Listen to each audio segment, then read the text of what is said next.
What's up, blind homies? Listen, I've got an absolutely huge update for everybody.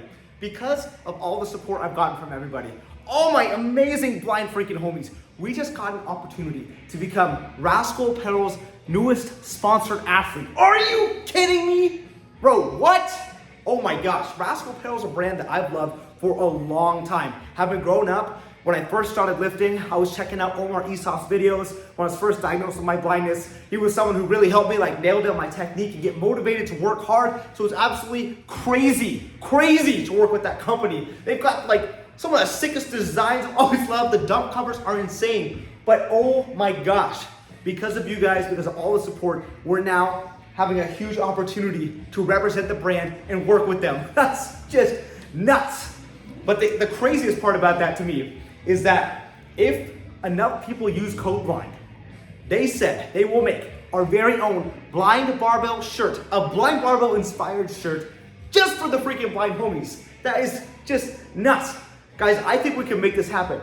Let's go blow up Rascal Apparel. Get some sick shirts, some sick clothes, look absolutely insane, and be extremely comfortable the whole time. Your wife or girlfriends, whoever is gonna be impressed, trust me, by Rascal Apparel.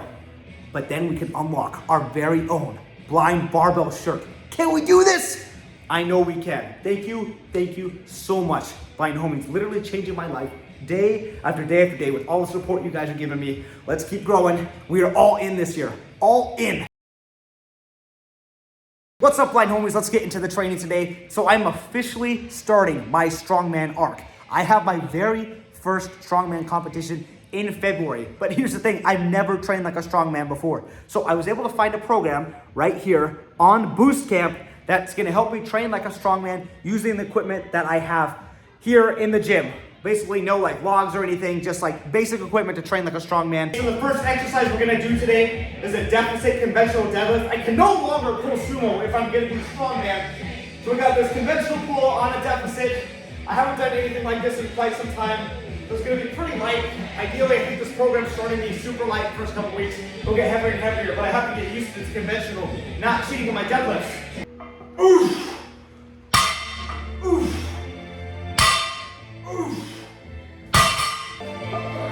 The last time I really pushed a deficit deadlift, I got up to 525 for a single. I think I'm training these for the next 4 weeks. So I'm hoping maybe at the end, I'll even go off program knowing me, and I'll try and hit a max deficit deadlift. Maybe we'll try and hit 545 and then just test a regular conventional, because why the frick not?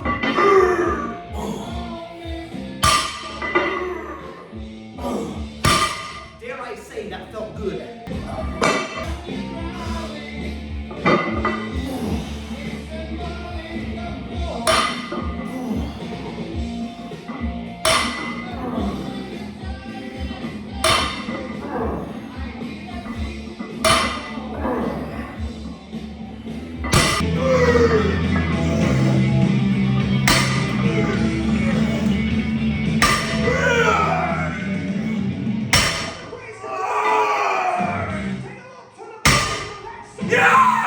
Okay, so let's get a little update.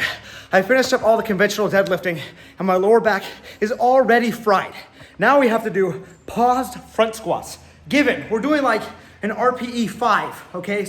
I think it's RPE 5 here, sets of 6 on the front squat. And I'm not gonna use a belt or sleeves today because I really wanna keep the weight really light, but it's already kicking my butt. So I'm gonna try and do 225 for whatever these sets of, I think it's 5 or 6. 3 sets of 6 with 225 pause front squats. Hopefully I live. This is way harder than it needs to be. This Strongman training is already kicking my butt. I even messed up the last of the conventional deadlifts. It was supposed to be a 30-second AMRAP. 30-second AMRAP? What the frick?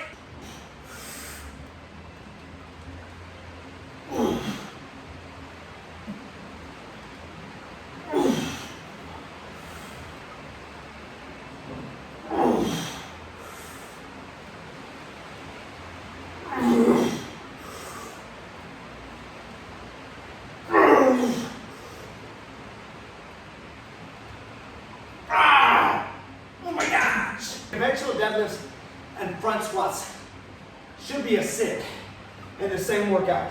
Usually if you're afraid of doing something like that, it's because it's good for you. Oh my gosh, last time I really pushed my front squats, my squat went way up. So this really is gonna be good for me. We got 2 more sets of those pause front squats.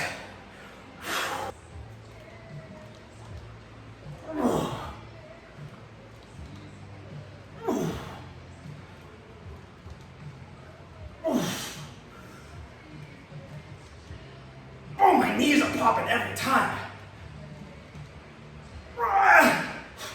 Last one. Oh my gosh. It rolls back, it's trying to like choke you out. Every rep.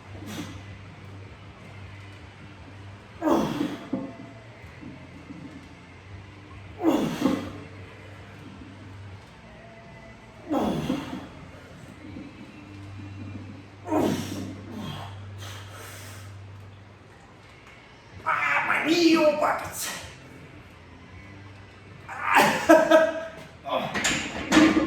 Kind of scared myself on that 5th rep. My knee was like a Rice Krispie treat. Holy cow. Honestly, I think I need to work on getting in this front rack position too, because it's way more comfortable like on the shoulders when you're in a front rack. Hurts like a mother trucker on the wrist. But when you're in this like bodybuilder position, your front delts, they stick out and it hurts so bad. It just digs in so hard to your shoulders. I guess that's just a sign that I've got some absolutely massive heaping front delts, which is a positive, but it hurts. So I gotta work on my flexibility so I'm not crushing these deltoids every time I try and front squat. Next on the agenda is more posterior chain, hamstring curls. I think that's gonna be the biggest shift in training other than like some density training like that 30-second AMRAP that I was supposed to do on deadlifts. This is gonna target my posterior chain a lot, because in Strongman, all the picking up, the hinging, the holding, and the walking requires a ton of work in the posterior chain. And in powerlifting, I've been hammering my quads, but I haven't really hit my hamstrings, my glutes and stuff very hard. So this next training block where I'm working on Strongman stuff, I think I'm gonna have to take a big beating in the posterior chain to get up to par. But here we go. We just got 2 sets of these hamstring curls.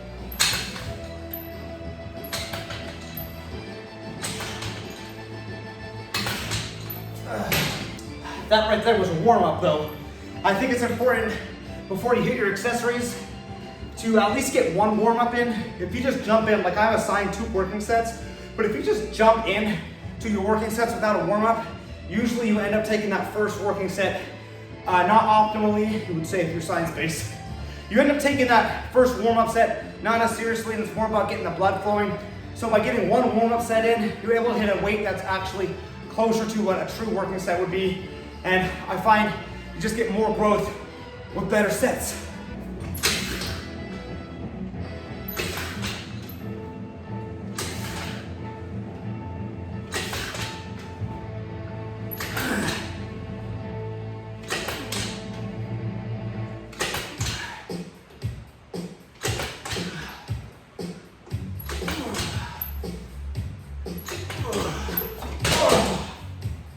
See, that was a more proper working set. It also helped to do that warm-up set first, because if I had just jumped into that first set as a working set, I wouldn't have realized that I had that back pad on the back, and that's kind of threw off my first set.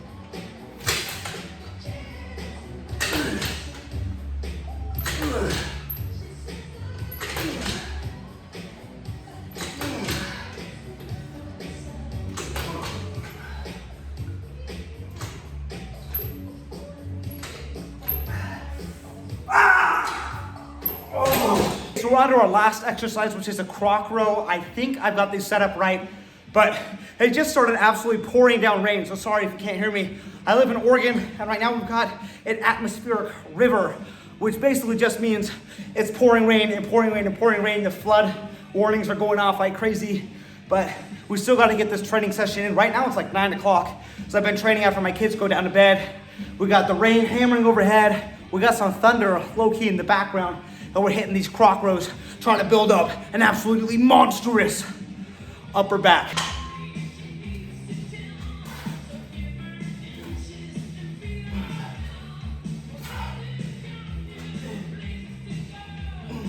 definitely think I did those Croc rows wrong, but either way, they absolutely blew up my back. I'm gonna go look up how to actually do them after this workout, but that's our first strongman workout in the books. Who absolutely cooked. My whole posterior chain is like, what the heck are you doing to me? But that's a great feeling. That means we're pushing new frontiers, we're getting better, we're getting stronger. Remember, we now are a Rascal athlete. Use code BLIND. Grab yourself some amazing tees, dump covers, shorts, look absolutely spectacular like the blind homie. Let's see if we can get them to make a blind barbell shirt. With that, the blind barbell is out of here.